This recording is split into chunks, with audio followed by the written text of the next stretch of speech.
All right, let's go live. Tell me when. Okay. Welcome, everyone. We are glad that you've come to, actually, this is the first time we're doing the fifth segment, the fifth installment to obtaining financial freedom, okay? So let's have a word of prayer. Kind Heavenly Father, we are grateful, Lord, for this opportunity that we have to review our personal finances.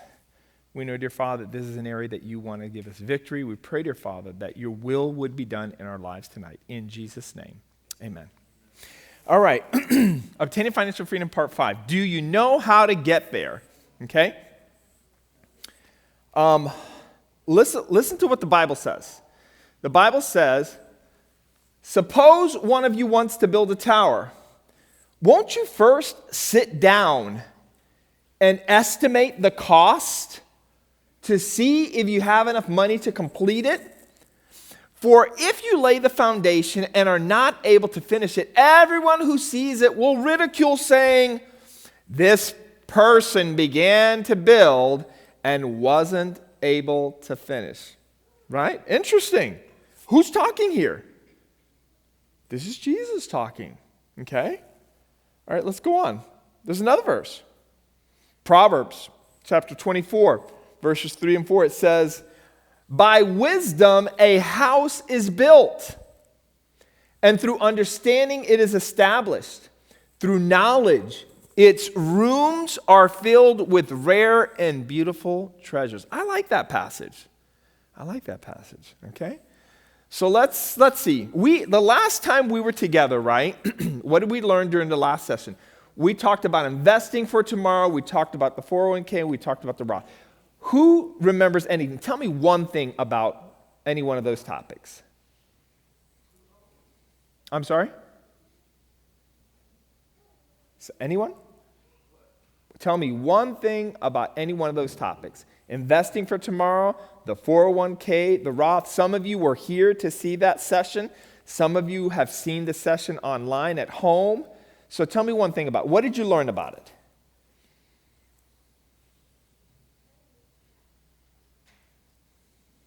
Either you can't remember or I didn't do such a good job.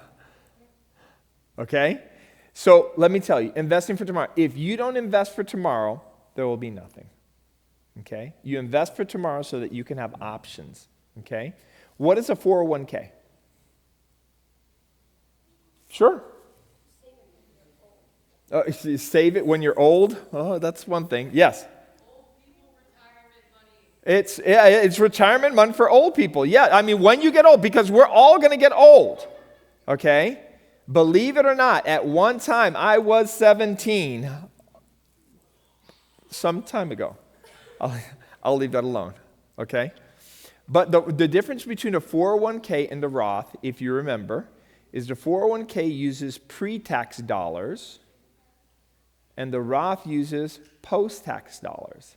It's easy to put money in your retirement for your 401k because you're dealing with money before it's taxed. The bad part about it is since it goes into retirement with pre-tax dollars, whenever you're going to draw on it, when it grows with its interest, every time you do a draw on it, you owe Uncle Sam taxes from it. The Roth, on the other hand, is post-tax dollars. It's already been taxed, and we don't like to touch that money because that's the money that's coming home. Does that make sense? That's the money that we live on, okay? So that's the hard part there, but the easy part is when it gets to retirement and it's grown with its interest and everything, how much, every time you draw on it, how much do you need to give Uncle Sam? 0. Oh, I love that part. So it's hard at the beginning, easy in the end. This is easy in the beginning, harder in the end. Does that make sense? Okay? All right. All right, so let's jump into our session for tonight. Buying a house. I mean, who doesn't want to buy? That looks like a nice house. I want to buy a house. Okay? Is it easy or is it hard? Is it easy to buy a house? No? Oh. Oh, how nice it is when we don't know. Yeah. I mean, for some people it's easy, and to be honest with you, there's some loans out there that are very, very easy to get. For me, it's easy for me to get into a house. I can get into a house with $1. Do you believe that? Because I'm a military guy. I served in the military, so I can use a military loan, a VA loan, to get a house, and I can get in with $1. Is that good? Well, it's easy. Just because it's easy doesn't make it good. Okay? Actually, the VA loan is very not recommendable. I will never use the VA loan. And you may say, why? The fees that are on the VA loan are very, very expensive. There are hidden costs that are involved with it. Okay? So, is it easy? Is it hard? Well, it depends. Are you ready? If you're ready, it's easy. If you're not ready, it's hard. Okay? Let's talk about that. Okay, making sure you are positioned. Are you ready? Step one. Okay? 3 to 6 months emergency fund. If you're going to buy a house, do you have 3 to 6 months of an emergency fund? I think that's an important part. Okay? The next part is, do you have money set aside to repair? Because usually you're not buying a new house, a brand new house. Okay? You might say, well, why aren't we buying a brand new house? Because honestly, every single brand new house, you're buying it at the top of the market price. Got it? Now, I'm not saying there's nothing wrong with a nice new house. Everything's new. The carpet's new. The tiles are new. The appliances are new. Who doesn't want to live in a brand spanking new house? Yeah, but that's typically not going to be the case. You're not going to find your deal on a brand new house. Okay, so there may be need some repairs, right? You may want it painted. You may want to change the carpet. There may be a faucet that's a little bit leaky or something like that. Something, okay? Other things that you need to keep in mind. Well, are you out of debt? Because if you remember, how do we fight the bad guys? One at a time. That's right, Kaya. We fight them one at a time. Do you remember that? Because we were talking about that with the debt snowball. Remember that when you did the example with Francisco, and we said, Francisco, there are 5 guys outside. And I said, Francisco, are you going to fight them all at once or one at a time? He says, one at a time. And I said, and he got that answer right. And I said, which one are you going to fight, the big guy or the little guy? And that answer he didn't get so right. He said, I'll take out the big guy. All right, listen, Panamanians, those are tough guys. All right, tough guys. Okay, but the point was that we fight them one at a time. If you're going to take on a house, which is a very big responsibility, wouldn't it be nice to take on just that one debt and have only that one debt? It'd be nice, okay? The other thing, future plans to move expense. Do you have money set aside? Because you're living in an apartment, you're living in a rented house. If you're going to move into a new house, it's going to cost you some money to move, isn't it? You're going to have to get a moving truck. I don't know, maybe it's a couple $100 to $1,000. But it's going to cost something to get you to move. Even if you borrow your friend's truck, you're going to have to put gas in it, aren't you? Right? Or give him a couple dollars just because you borrowed his truck. Am I right? There's going to be some moving expenses. You're going to have to keep that in mind. Okay?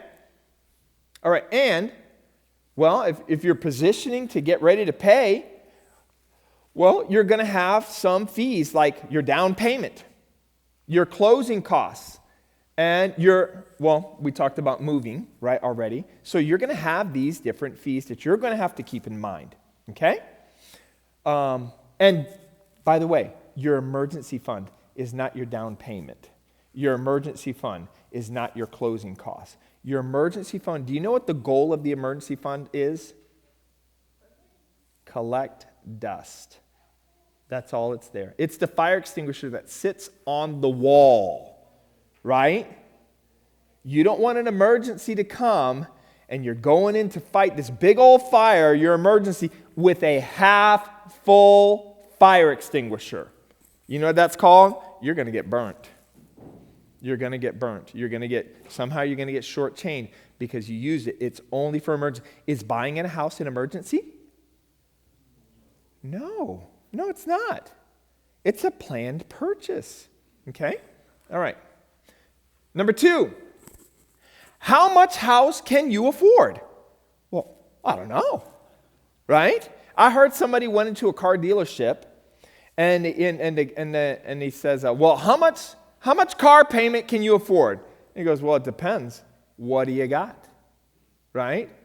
I'm not going to sit here and say I can spend $200. Oh, what you can afford is this. You might show me a nicer car that this person said I might be willing to pay more. I don't know about all that. But let's take a look at this. Monthly payment should be no more than 25% of your take-home pay. Okay? And you might say, why is that? Well, because you don't want to be house poor. Okay? If it's costing you 50% of your take-home pay to make your mortgage payment, you think you're going to be living well? No, everything's going to be tight.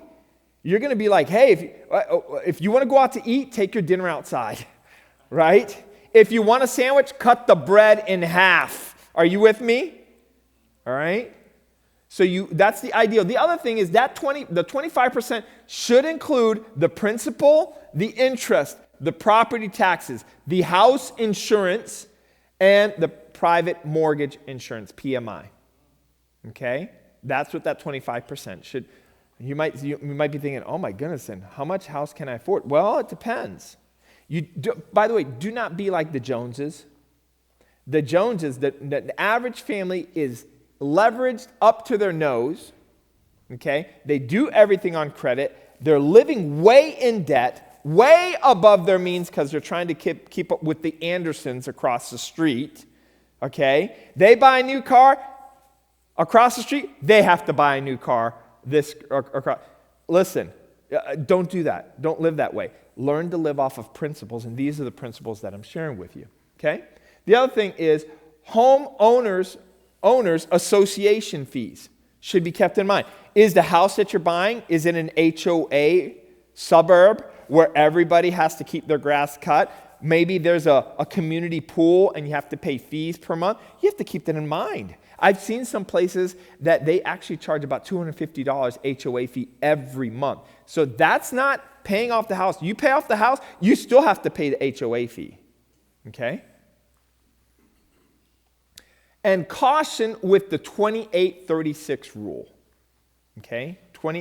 What's the 2836 rule? That'll be something that your banker or someone talks about, and they say, well, of your gross, your house payment can be 28% of your gross monthly income. That's reasonable. Is it? Because 28% of gross is probably 35% net. Are you with me? 28% gross is probably like 30 to 40% net. That's too much. You're house poor. Or the thing is that, well, your mortgage should be 36% of your total. I don't know about all that. All right? So be cautious when you're listening to. Stick to these principles, and they will keep you from getting into trouble. Okay? Next one is save for a down payment. I don't know if we could do this, Norm, if we could put down the screen in the back and project it right back there too. That'd be great for me. I appreciate it. Thank you. Okay? Save up for a down payment. Okay? Wait to look for a home until you have a down payment. Why would you want to do that? Right? Chances are, if you start going on Zillow or whatever, you may just come across a house and you go, oh, that's my dream house. Oh, that's it. Oh my God. It's a brick house. Oh, about 2,400 square feet, 2-car garage, finished basement. It's got a gourmet kitchen. I'm talking about what I'm kind of looking for, right? All right. A chef's kitchen. It's got a den. Oh, it's got a creek in the back. I'm telling you all the things that I'm looking for, right? It's got about maybe 3 to 5 acres. It's in the country. There's no city taxes. Okay, that's what I'm looking for, okay? If I come across it and I'm not ready, what's going to happen when I find it? I'm not ready yet. but I'm looking. I have, honey, we got to get it. This is it. Right? I'm going to get excited. I'm going to jump into something, and it's now going to become trouble with a capital T. Why? I wasn't ready. I wasn't ready for it. Okay? Number 2, when you're saving up your down payment, the minimum down payment is 10%. So if the house is $400,000, how much do I need to come up with my down payment for minimum? $40,000. Oh, that's a lot of money. Well, you need to save up for it. Well, I don't have that money, but I want to get the house. I could use my VA loan. Be careful. You're going to get yourself into trouble. Follow the principles. The goal, the ideal is 20% to avoid PMI. What's the question? What's the question? What is PMI? Yeah, thank you. You're a little slow on the draw. What is PMI? Okay? Well, PMI is primary mortgage insurance. Okay? It is an insurance policy that the financial institution takes out in their name, and they have you pay for it. And you might say, well, why are they doing that? That doesn't sound very nice. Does it sound very nice? No, but what it is they say they only put 10% down. I'm not sure that they're very serious. They may foreclose on this. We may go belly up. So the bank goes, oh, we're not going to lose. They have to. It's a requirement. It is a standard requirement. If you pay anything less for your down payment than 20%, so what is 20% on $400,000? $80,000. That's a lot of money to come up with. Well, if you're going to make a major purchase, plan for it. Get ready for it. If you already have your house, don't go jumping into another house, right? Make your house work, right? Put some paint on it, patch up the hole in the wall, fix the plumbing, right? Change the HVAC, but make it comfortable for you, okay? Don't go after other houses. So the primary mortgage insurance, the best thing is 20% down so you avoid PMI. Now more of your payment is going to pay off the principal of the house, okay? And the other thing is closing costs. Did you know that closing costs tend to be about 3% of the total purchase price? So let's say the total purchase price is $400,000. Let's stick with it. How much are my closing costs? $12,000. That's right. You just move the decimal point. It comes out to be 4,000. That's 1%. Times 3, that's $12,000. So I need to come up with, watch this, if I'm sticking with this, I've got $80,000 for the down payment. I've got $12,000 for the closing cost. That's $92,000. Okay? That's not under my bed mattress. Are you with me? Yeah. So I got to plan and put this together right if I'm going to jump into the house. How often do you think it is that people are planning like this to jump into a house? Very few. Very few. They're leveraged up to the hilt. They're financing both cars. They've got other stuff on a credit card because Christmas just went by. So they still have Christmas on the credit card. They're hoping they can pay that off before the next Christmas so that they can charge it up again. Okay? Yes. And they still got student loans. And they jumped into their dream house, but they didn't put 20% down. Matter of fact, they financed even the closing costs into it because they used the VA loan and got in for $1. Okay? For $1, they got into the house. And now, what is that bringing with it? It's bringing two things: stress and risk. Stress and risk. This house of cards, if they're not careful, will fall down and they could lose it all. Does that make sense? Okay? This is why we're talking about. Did you hear me say don't buy a house? I didn't say that. I said get ready, plan, position yourself. Okay? All right, let's take a look. Step 4, get pre-approved for the mortgage. Okay? Mortgage lenders will pre-qualify you. And if you're pre-qualified, you jump to the top of the list because you're already pre-qualified. All you need to do is go, hey, bank, I found this house that I want to buy. Oh, you're already pre-qualified? Yeah, up to this amount. And usually, watch this, usually they will pre-qualify you for way more house than you can afford. Okay? So let's pretend in this case that I haven't found a house yet, but I'm pre-qualified for a $700,000 house. Oh, yeah, Mr. Feliciano, you can afford, we've got you pre-qualified for a $700,000 house. Yeah, how much is the payment on it? Well, it's going to be $4,500 a month, but you can do that. Is that counting the insurance? Oh, no, that's extra, but don't worry about that. That always works out in the end. Okay. If I walk out and I don't know this information, I walk out of the bank pre-qualified for a $700,000 house. What am I looking for? I'm looking for a $700,000 house. Because I think Melissa's worth a $700,000 house. Right?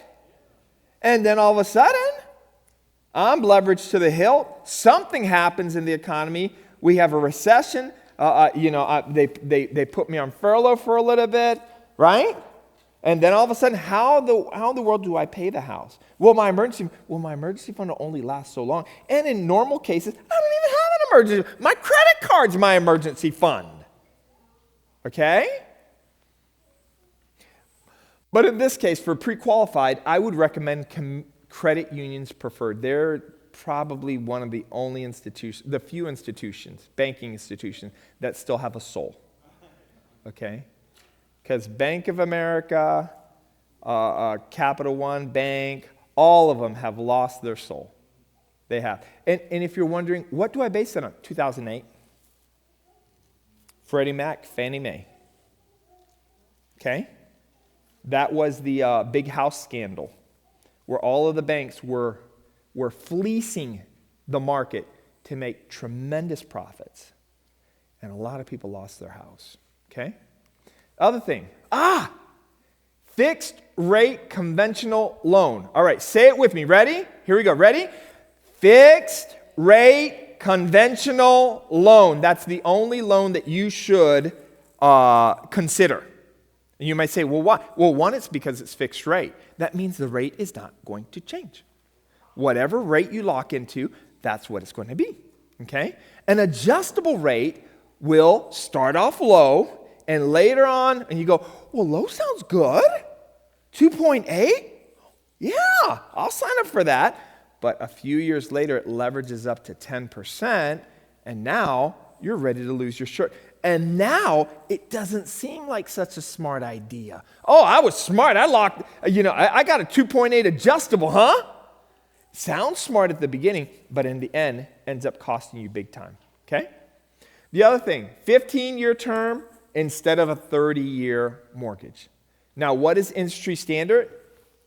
30 years. Okay, now, let's say that I'm purchasing a house of, how much did I say, Charlie? 400,000? 400,000, yes. How much, if I am just like the average American, keep my job, make my payments every month, how much do you think I'll pay in the end with all the payments for a $400,000 house? $1.2 million. Over the 30-year loan, you will pay 3 times the amount. You may say, wait a minute. What do you mean, 3 times the amount? The house I bought was $400,000. Why am I paying 1.2? $800,000 will be interest. $800,000. And that's standard across the board, basically. Okay? 30-year loan, you pay 3 times the amount. How much do you pay for the house when you sum it all up for a 15-year loan? I'm sorry? No. Let's quite a bit less. That's 1.2 for a 30-year for 400. How much do you pay for a 15? $800. That's right. It's only twice the amount. So you're cutting the interest in half. Why? Because you're cutting the time in half. Very good. Very good. Very good. Okay? By the way, you might say, well, Pastor Osway, you said in other seminars, you said that we don't need credit, right? And that we can have a credit score of 0 and be okay. You can. Well, who's going to give us a loan? Let me give you a clue. Bank of America will not give you a loan when your credit score is 0. 0 is the most special number in all of the numbers. A million, 0 is more special than a million. It's more special than a negative a million. You might say, why? Because 0 is undefined. You can't really define what 0 is. Okay? If I go in and they do a credit check on me and my credit score is 0, am I good with credit or am I bad with credit? They don't know. They don't know. They say, we don't have anything to base this on. So we can't sum you up, Mr. Rodriguez. So what do? Well, the credit unions will do something called manual underwriting. Please say it with me. Ready? Manual underwriting. Yes. The credit unions, and not all credit unions, but some credit unions will do that. You'll talk to them. They'll say, hey, I'd like to apply for a loan. Do you guys do manual underwriting? If they say no, walk out. Find a place that'll do manual underwriting. What is manual underwriting? Well, it used to be how they would do loans. Okay? You'd walk into a bank and say, I'd like to buy a house. Have you selected already? Yes, I have. It's a $400,000 house. But weren't you pre-qualified by Bank of America for that? Yeah, but my pastor told me not to spend all that money. Okay? It's for $400,000. They go, really? Do you have a credit score? No, my credit score is 0. Do you guys do manual underwriting? Why? Mr. Feliciano, yes, we do. They'll sit me down and say, Mr. Feliciano, how long have you been at your job? Well, I've been employed as a pastor for 22 years. Oh, very good. Same job? Yeah. Yeah, okay. All right. But you've only lived in the area for a couple of years. Yeah, that's right. Who is your utility? Well, Potomac. Okay. Oh, very good. And who's your water? Yeah, very good. And who's this? Okay, great. And your cell phone company? Yeah. Oh, yeah. That's a consumer cellular. Very good. Okay, very good. Well, wait right here. We're gonna make a few phone calls. Hey, so and so. Does he pay his bills? Oh, on time. Early? You say? Oh, what? Has he ever been late? No, really? Oh, okay. Mr. Place where you rent? Oh, he's never been late. Oh, very good. Oh, nice. Oh, he even cuts his grass. I like that. Okay. Yeah, that's good. It's nice. All right. Mr. Feliciano, we want to take you on. Why? Because they have made an assessment on you keep a job. They've made an assessment on that you pay your stuff on time or early. And they go, you're a safe risk.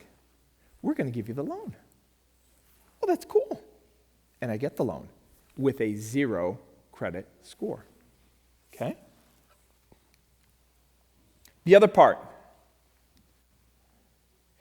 Bad financing turns your biggest asset into a liability. Bad financing. You might say, well, what do you base that on? Let me see if I can do this.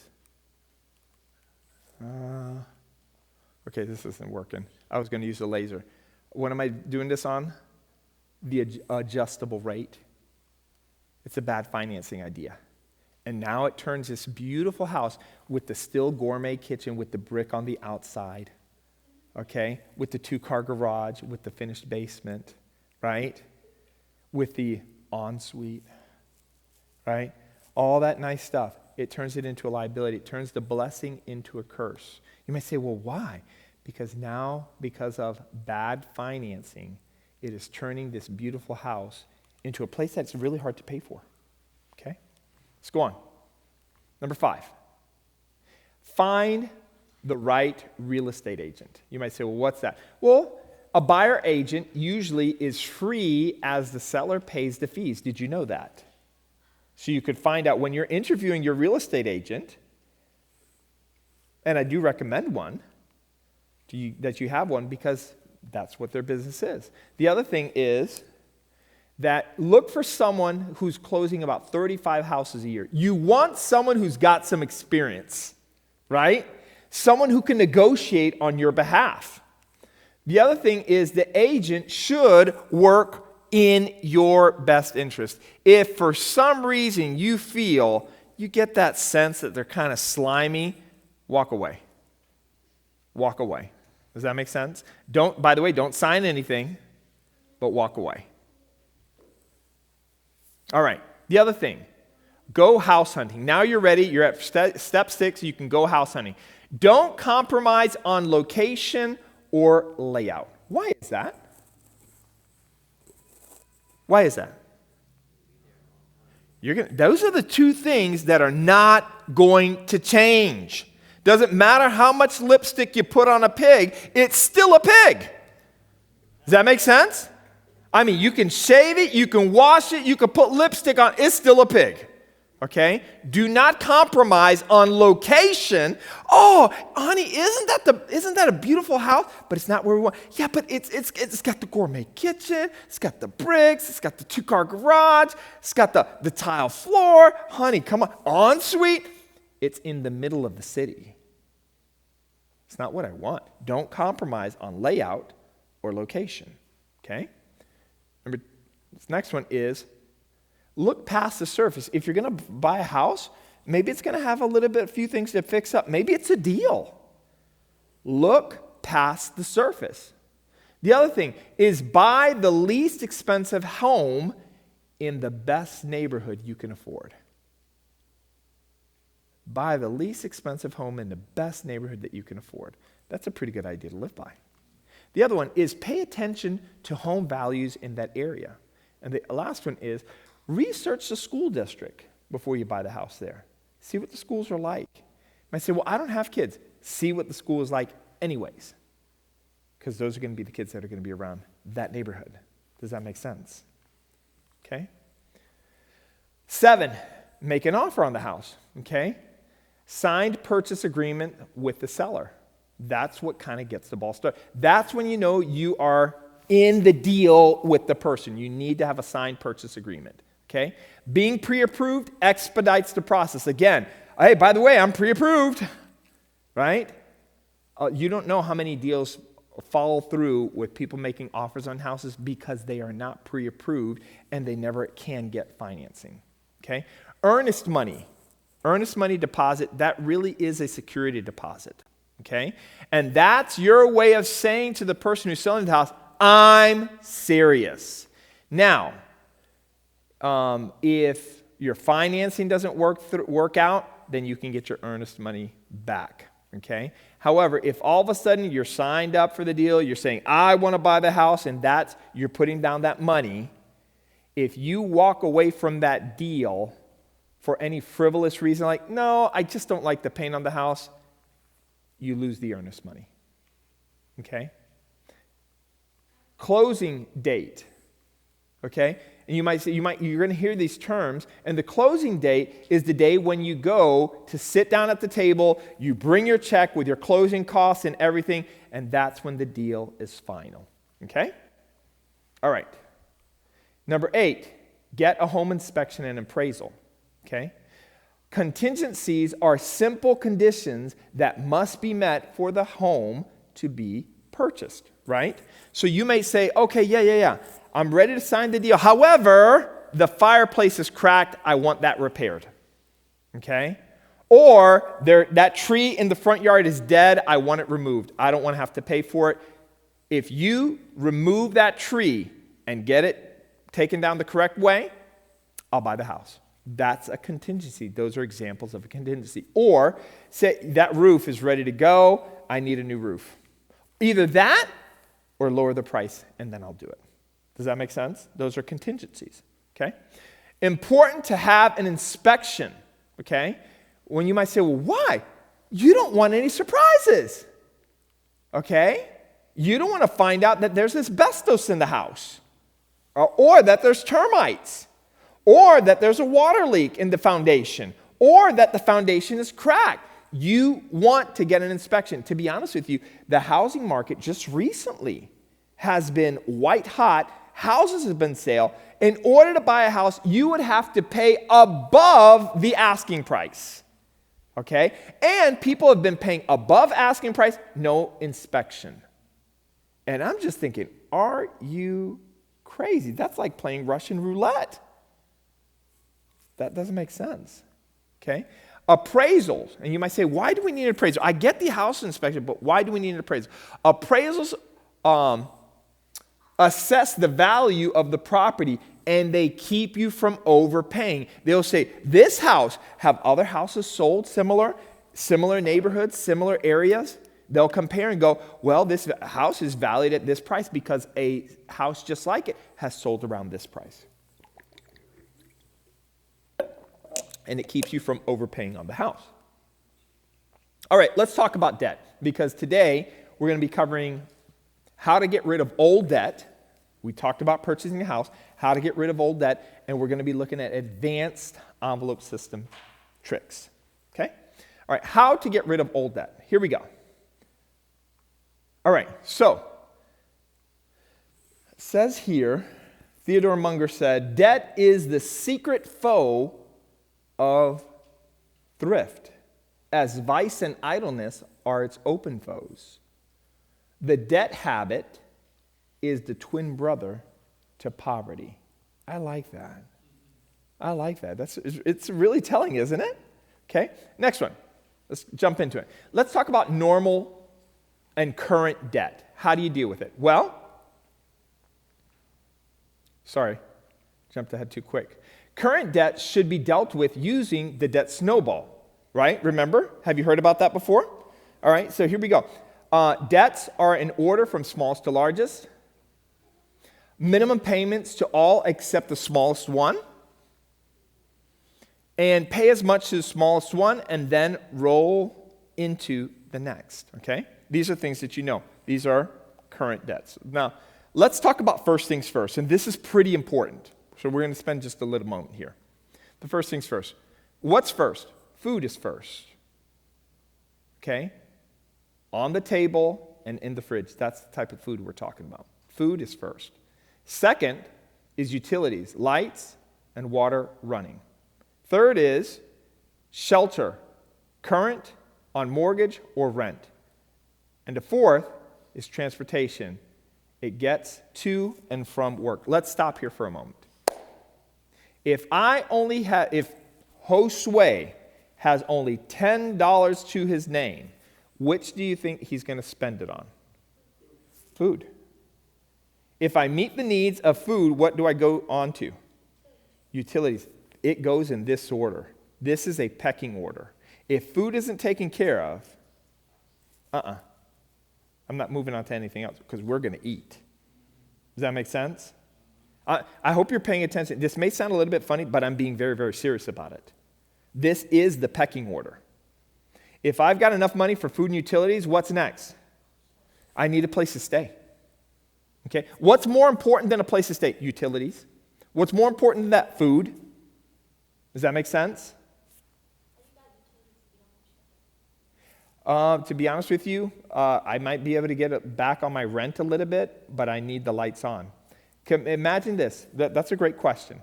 Let's imagine right now I have a hiccup. I can't make my mortgage payment or my rent payment. I get behind, and it's in the dead of winter. Am I okay to catch up with my rent the following month? Yeah, but the lights have to be on, because if not, a brother's going to freeze and a brother can't cook his food. Does that make sense? So I may make arrangements with the people that I'm renting from and say, listen, something has happened. I'm telling them way ahead of a time, right? I'm saying, hey, you know me, I'm always paying, but something's happened, and I can pay half extra next month, okay? So I'll pay you 1.5, and I'll pay the next month 1.5, and we'll be caught up. Okay, is that okay? Can you work with me here? And if I've got a good relationship and I'm communicating, I can probably do that. Does that make sense? But I need the utilities on. This is a priority. And transportation is next. Now, mind you, if I can't afford transportation, what can I do? I can walk. What else can I do? I can catch a ride. Hey, you're going into the hospital? Do you mind picking me up? My car is just shot. Yeah, I'll give you a little money for gas, and is that okay? You see what I'm saying? I can make other arrangements. I can ride a bicycle to work. Does that make sense? And you might say, in the winter, I may not have any other options. Okay, I remember doing that when I was in college and riding to school in the wintertime in Florida. And I know you're saying, oh, Florida. No, it was cold that winter because my hands were frozen by the time I get there. Have you guys heard of anything called wind chill factor? Yes. Okay. I got one sister in the house like, I feel you, Pastor. I feel you. Thank you very much, Jessica. All right. Here we go. Let's talk about dealing with debt collectors, because some of us may have old debt. How do you deal with old debt? Well, let's deal with that. First of all, debts that are old are sent to collection agencies. What that means is that they have actually sold the debt, okay? So collector agencies have purchased for pennies on the dollar, they've purchased that debt. So let me give an example, okay? Let's say that Von Marie is the owner of Home Depot, okay? And I have a debt at Home Depot of $1,500. And Von Marie has used her secretary, Ellen Ruby, to send me notices and letters and said, hey, you need to pay. Hey, we're charging you more in fine. Hey, you with me? There's going to come a point where Ellen Ruby's going to go, I don't think this guy, Pastor Josue, is even going to pay. I mean, it's been a year and a half, and we've threatened him with finance charges, late fees, and whatever. The guy's just not going to pay. So Von Marie goes, oh, okay. Well, we've got Francisco, and he likes to buy old debt, and I don't know, maybe he knows what he's doing. He said he'll pay me for the $1,500. He'll pay me $300 for it. And then he'll come up with, and if he can collect it, well, at least we got $300 for it, right? So let's just, because we're into selling wood and cedar mulch and, lawnmowers and stuff like that. So let's just keep about our business. And Francisco comes along because he's a debt collector. And he goes, yeah, I'll give you $300 for Pastor Josue's debt, right?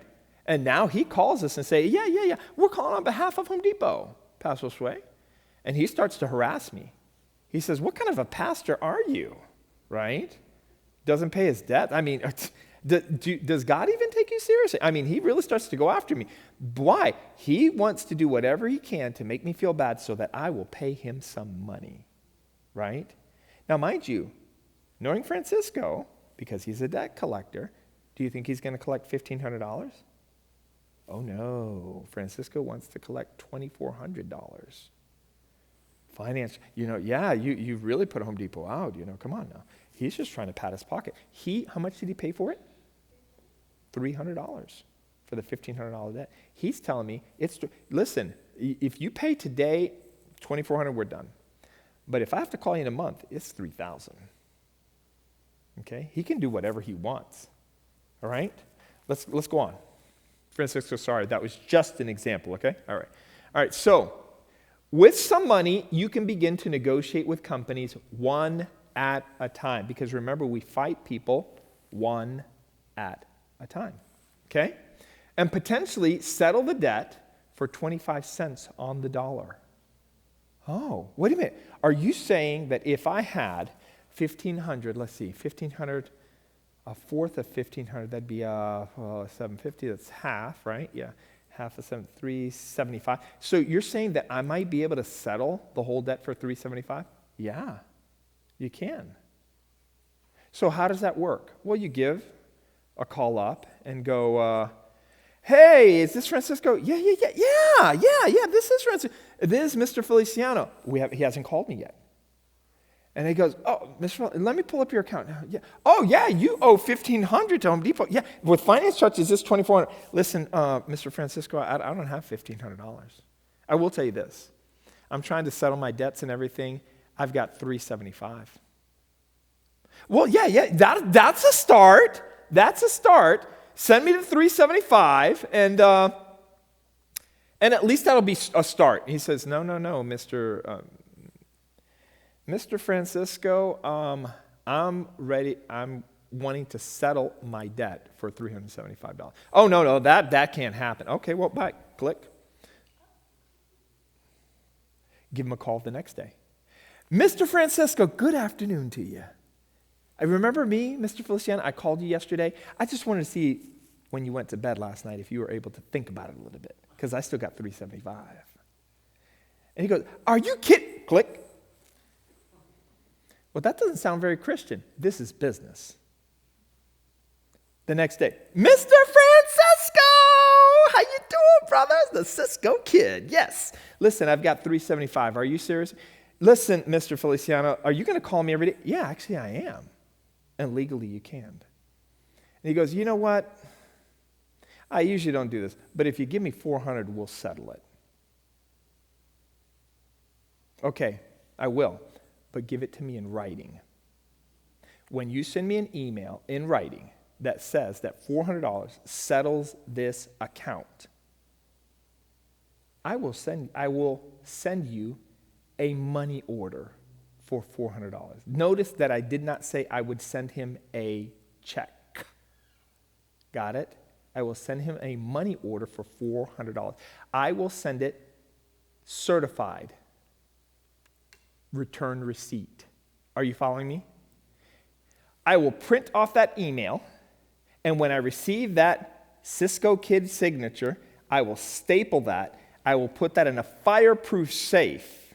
Are you with me? And I will keep that for the rest of my life. Why?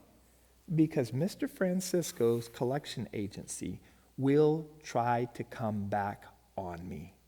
And he will even take me to court. Because he goes, I'm going to give him a couple years, and I bet you he loses the document.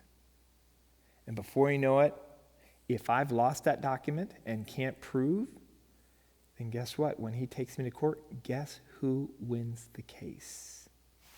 Mr. Cisco. Does that make sense? All right? All right. All right. If the collection company is not willing to work with you, move on to the next person. Or harass them. Call them every day. Call them 5 times a day.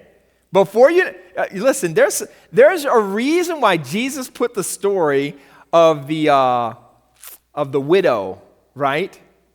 Give me justice. Give me justice. You remember that, right? The unjust judge. The parable of the unjust judge. There's a reason why that story's there, okay? All right. Let's talk about what debt can go to collections. Well, let's talk about it. Well, first of all, credit cards debts can go to collections.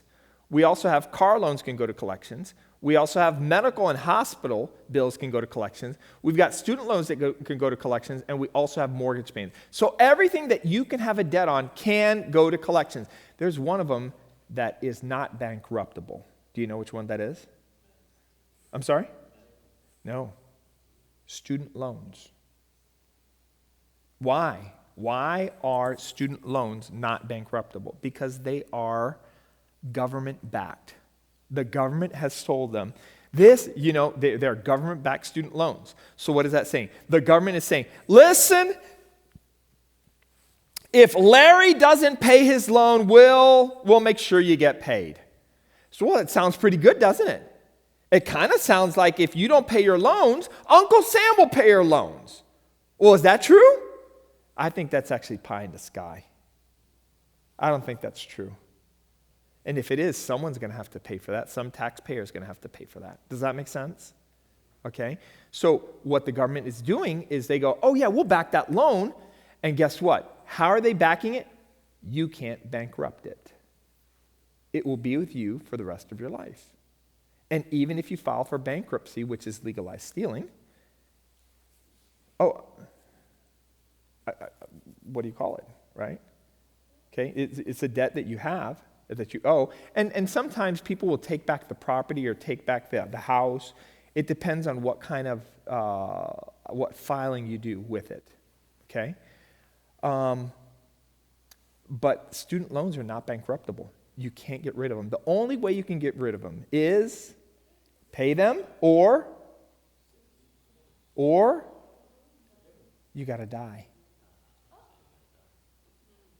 Does that make sense? Okay? And even when you die, what you own has to stand for what you owe. Does that make sense? What you own has to stand for what you owe. So what does that mean? If all of a sudden I have an inheritance that's coming in from my father, and it's a certain amount of money, or a house, or something like that, and there's an outstanding loan on the house, and I go, oh, well, that's my house. I'm going to sell the house. And they go, oh, hold on a moment. We have a lien on that house. That house can't be sold. Oh, no. That house owes $76,000. If you want to sell that house, you can sell it. But the moment that you're coming to the table, to the closing table, and they're going to hand you a check, we get our check first, 76. And whatever's left, you can have it. Does that make sense? I'm just being honest with you. Okay? All right. Let's talk about advanced budget methods. Advanced budget methods. I could see Charlie. Charlie's like, oh, yeah. That is what I was talking about. Okay, here we go. We got a few ideas. Here we go. Number one, budget envelope. A budget envelope idea. Okay, great. So, not all purchases can be done in cash. Is that true? Yes. I like Costco gas. Do you know why? Because Costco gas is cheaper than at the gas station. Does that make sense? Sometimes I can find it a quarter less, and I'm like, yippee! Quarter less, yeah. All right. However, when you're going through there, you can't stick a 20 into the little machine, okay? It only takes little plastic cards. So guess what I have to do? I got to slide my plastic card in there, and what do? Do I print the receipt? Yes, I do. I print the receipt. I take the receipt home, and I remove the cash from the budget. So when I walk in the house, I go, zoop, and I give the receipt to Miss Melissa, my treasurer, and she takes the money out, and she wraps it around the money, and she puts it in the back to be deposited at the end of the month. You might say, well, why on earth do you do that? Well, because I just used the money, and if I leave that money there in the credit card, I'll be like, oh, we're doing really good on a gas budget. I'm going to overspend. Does that make sense? So if I slide the card, I have to take out the cash. Does that make sense? So then at the end of the month, whenever I'm going to go to the bank, this is true, I go to the bank with an envelope that Melissa has gone through, the statement, whatever, put all that money together and goes, this is what needs to be deposited. And I deposit the money, and then I withdraw my budget for the next month. And you might say, the lady at the desk always asks me the question. She says, do you want this as a separate transaction? I said, yep. And she's like, why? I said, because my wife said so. Why is that? Well, because she wants to know that the money that in her accounting that was supposed to be deposited actually was. Because a month later, she wants to be able to look at the history and go, yeah, that's right. I've got a credit card statement. Yeah, that's right. Does that make sense? Okay. All right. And all the funds for non-cash purchases are deposited at the end of the month. Just what I explained to you.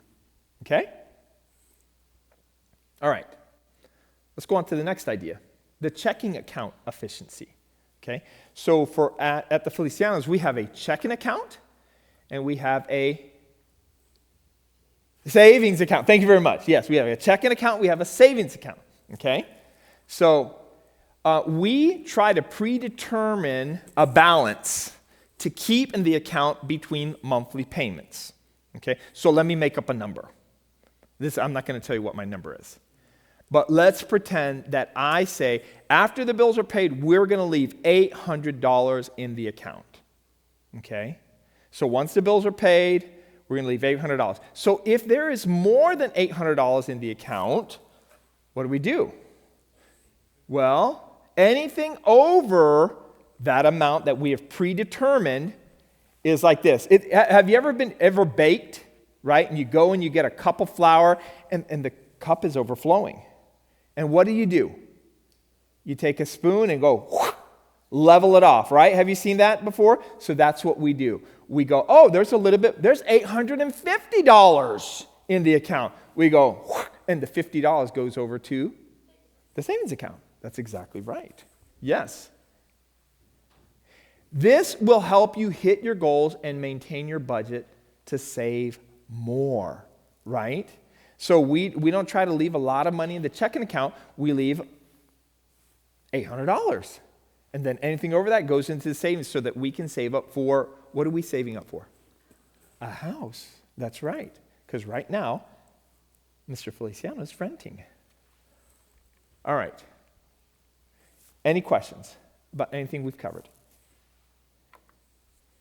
And that concludes our online session.